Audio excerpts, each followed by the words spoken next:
Bonjour à tous, c'est Stéphane d'Ideal Body. Donc aujourd'hui, vu le contexte, les salles de sport sont fermées malheureusement. Ici, on a la chance d'être dans une salle de sport, la chance et la malchance puisque c'est la mienne, donc elle est fermée, donc je peux m'entraîner, mais je ne peux pas recevoir de public. Donc je vais vous montrer ce qu'on peut faire à la maison. Moi je vais me servir d'haltère. On va voir aujourd'hui comment on peut s'entraîner efficacement à la maison avec une paire d'haltères, tout simplement.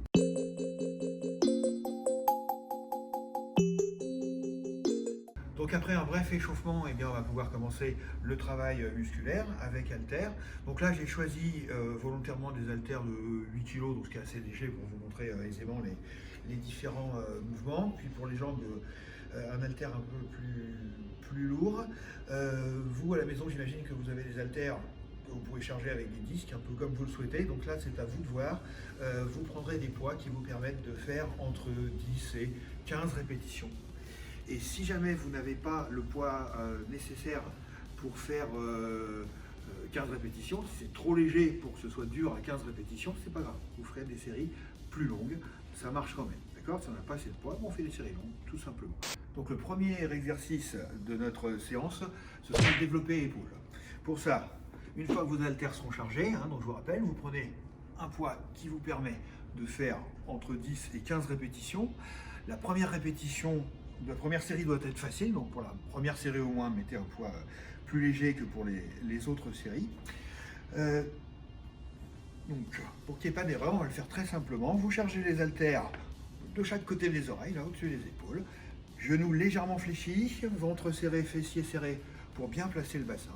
Et puis en soufflant, on monte les haltères au-dessus de la tête.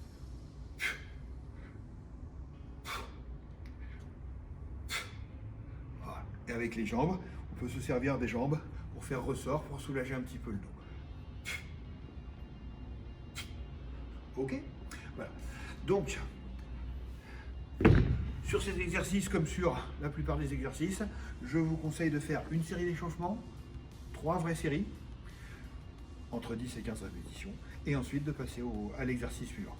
Alors pour le deuxième exercice, on va conserver les haltères, mais on va s'en servir un petit peu différemment. Pour exercer principalement les pectoraux, on va faire des pompes. Et puisque les haltères sont là, on va s'en servir. Alors on va les mettre comme ceci. Alors vous aurez peut-être des haltères, vous, avec des disques ronds, donc peut-être que ça bougera, vous voyez. Donc ça, à vous de voir. Si c'est le cas, choisissez plutôt de les mettre comme ceci. Voilà, comme ça vous devrez équilibrer un petit peu pour qu'elles ne s'en aillent pas sur les côtés. Ça fera travailler plus de muscles. Mais sinon, vous pouvez aussi les mettre, si elles sont carrées comme les miennes, si elles sont hexagonales, vous pouvez les placer comme ceci. Je vous montre avec cette position ce que ça donne. Tout simplement, c'est des pompes. Donc, largeur des mains égale à la largeur des épaules, à peu près, voire un tout petit peu plus large. Et puis on descend le plus possible. Si on peut toucher la poitrine sur le sol, on touche, et puis on remonte.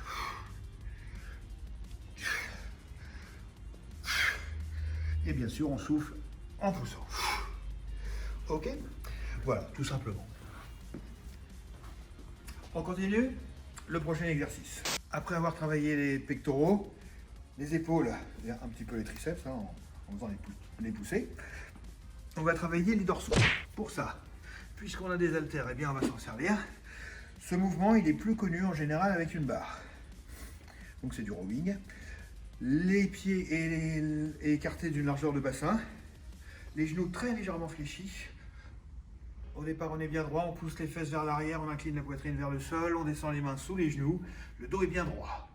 Je vous montre un petit peu de côté comme ça, pour que vous puissiez voir que le dos est droit même, pratiquement cambré.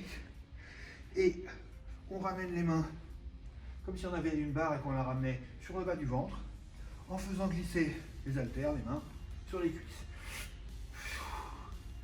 Et là, pour pouvoir bien m'ouvrir, pour pouvoir bien monter les coudes au niveau des épaules, j'inspire quand le poids monte. On peut faire un petit arrêt en haut. Et on retient quand ça descend. Voilà, pareil. Une série d'échauffement légère, 3 séries de 10 à 15 répétitions. On continue avec les biceps. Mon mollet, il est blindé là. Alors pour travailler les bras, l'avant du bras, les biceps, on va tout simplement faire des curls avec haltère. Même position que pour les épaules, naturel, genoux fléchis, ventre et fessiers serrés pour bien placer le bassin. On ne va pas bouger du tout le buste, ni les bras. Les bras ils restent collés au corps, c'est juste les avant-bras qui vont bouger pour que les haltères se rapprochent des épaules. Et pendant qu'on monte, eh bien on rapproche le petit doigt de l'épaule. On le fait viser l'extérieur. On peut contracter un tiers de seconde en haut et on retient. Voilà. En bas, les paumes de main se regardent. Et en haut, les paumes de main regardent les épaules. Ok? Voilà, pour avoir les bons biceps. Et maintenant, on va passer à l'arrière du bras, les triceps. Alors les triceps, on va les travailler avec ou sans haltère. Vous allez voir pourquoi. Ce dont vous aurez besoin, moi j'ai une box là, pour vous une chaise fera l'affaire. On se met donc dos à la chaise, à la box, les mains de chaque côté des cuisses, on avance un petit peu les pieds. Il faut que les fesses, le bassin, soient sous les épaules. Donc le buste il est droit, surtout pas de ça. Voilà. Et une fois que je suis comme ça, bien simplement, je vais fléchir les bras. Descendre les fesses, assez bas sans trop m'étirer l'épaule non plus, et je remonte. La vitesse normale, ça donne ça. On ne verrouille pas le coude, hein. Pas tendre complètement le coude.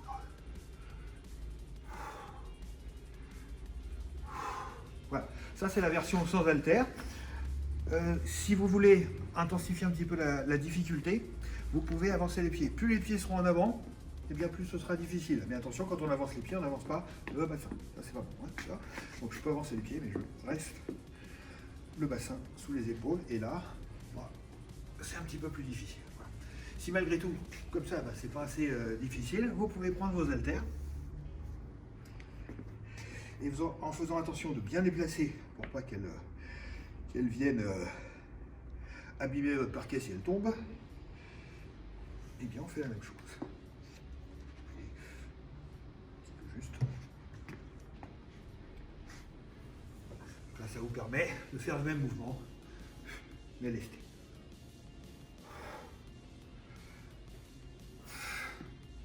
Voilà.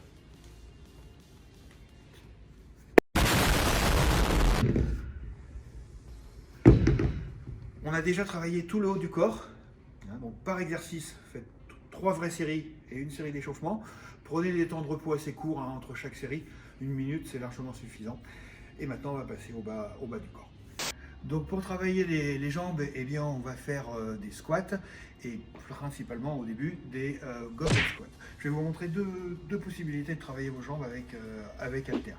Ce sont des choses très simples et des mouvements sur lesquels il est très difficile de se blesser, à moins de mettre des charges pas possibles, mais ce ne sera pas le cas, parce que j'imagine que chez vous, vous n'avez pas des haltères de 60 kg. Donc là, j'ai pris un haltère de 20 kg. Après, c'est vous qui voyez chez vous. L'haltère, on va le prendre comme ceci. Donc la boule ou les disques du haut contre un tout petit peu en dessous des clavicules. On se met en position de squat normal. Donc, assez naturel en fait, hein, les pieds écartés d'une largeur de bassin, très légèrement vers l'extérieur, le dos droit, vous sortez la poitrine, vous regardez devant, et puis on fait un squat, en poussant bien les fesses vers l'arrière, en gardant les talons au sol, et puis quand les coudes touchent les cuisses, et bien on remonte.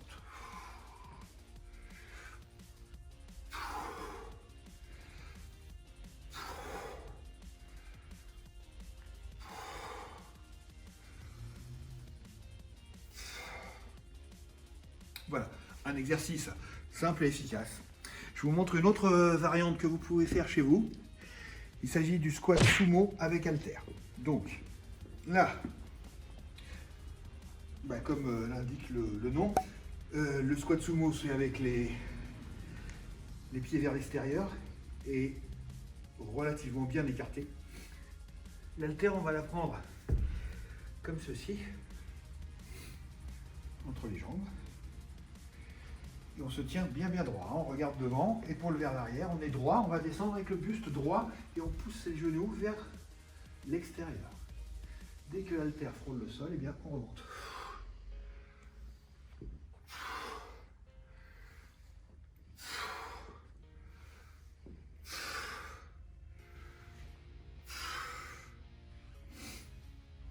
Voilà. Donc là, je ne pense pas que vous disposez chez vous d'haltères assez lourdes pour faire des séries de 10 à 15 difficiles. Donc peut-être que vous aurez besoin de pousser les séries jusqu'à 25, 30 répétitions. C'est pas un problème, c'est très bien. Donc là, on attaque les ischios, l'arrière des cuisses. Pour ça, on n'a pas 36 solutions à la maison. Hein. On ne va pas faire du leg curl. Donc on va faire du soulevé de terre, dit jambes tendues ou roumain. Alors, même si ce n'est pas exactement jambes tendues, vous allez voir. Donc on le fait comme ceci. Si c'est une haltère, on la prend comme ça, hein, tout simplement. On part, toujours pareil, une largeur de bassin entre les deux pieds, les pieds à peu près parallèles, hein, on reste quand même un petit peu naturel dans sa position. On est droit et on incline le buste vers l'avant, pousse les fesses vers l'arrière. Vous voyez, mes genoux, ils sont presque tendus, mais ils ne sont pas verrouillés. Dès que les mains arrivent au niveau des genoux, un peu en dessous des genoux, eh bien on remonte. Et il ne faut à aucun moment que l'haltère, ou les mains, ne quitte les cuisses. Hein. Surtout pas de ça, là ce serait mauvais pour le bas du dos. Voilà. Je vous montre un petit peu de côté. Ce sera plus parlant. Donc là, comme pour toucher le mur derrière avec les fesses, voilà. C'est pas la peine de remonter trop haut. Hein. On ne courbe pas le dos. Dès qu'on est debout, normal, et bien on descend. Il faut y aller doucement. Voilà. Si vous faites ce mouvement doucement, vous n'aurez pas besoin de mettre beaucoup de charge. Et lorsque vous remontez, serrez les fesses et pensez à vos ischios. Voilà, ce sera plus efficace en y mettant le mental. Si toutefois, c'est pas assez lourd, il y a une version qui demande un petit peu d'équilibre, qui est la version sur une jambe. C'est la même chose. Simplement, eh bien, on met l'haltère du côté de la jambe qui va travailler, donc du côté du pied qui va rester en contact avec le sol, et puis on fait ce qu'on vient de faire sur une jambe.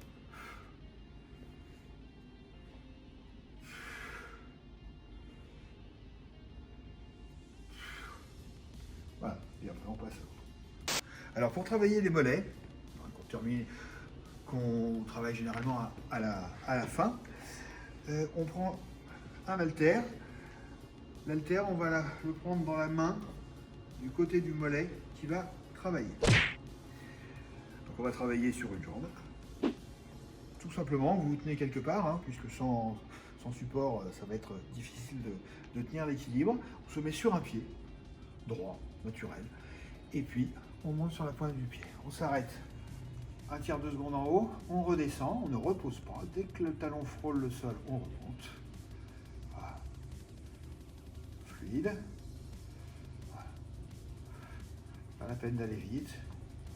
Je monte très haut, je serre, je retiens. Dès que ça frôle le sol, je remonte. Et à vitesse normale, ça donne ça.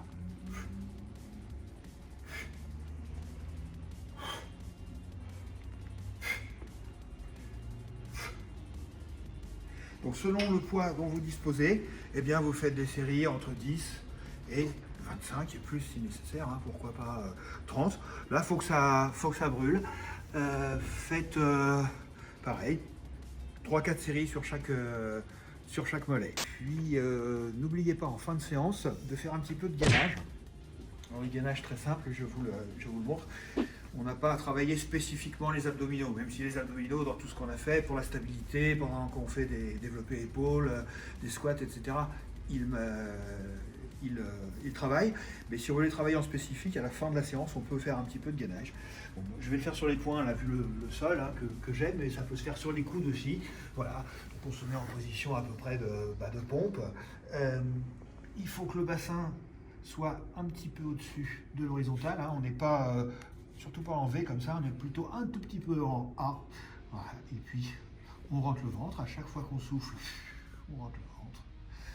Et puis on tient. Voilà. On peut tenir, je sais pas, 3 fois 1 minute comme ça par exemple. Voilà. Et à la fin de la séance, toujours, n'oubliez pas, pour la récupération, pour éviter les blessures, un petit peu d'étirement.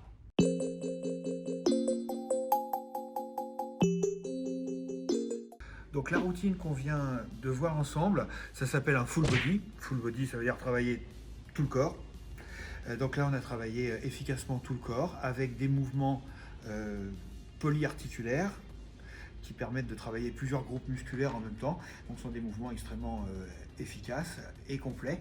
Donc là, vous pouvez être tranquille, vous avez travaillé efficacement tout votre corps. Donc en période de fermeture des salles de sport comme ça, eh bien ça permet quand même largement de conserver les acquis, voire de progresser, hein, puisque ce genre de training était adopté par les athlètes des années 60, 70 et même plus tard, hein, dans les années 80.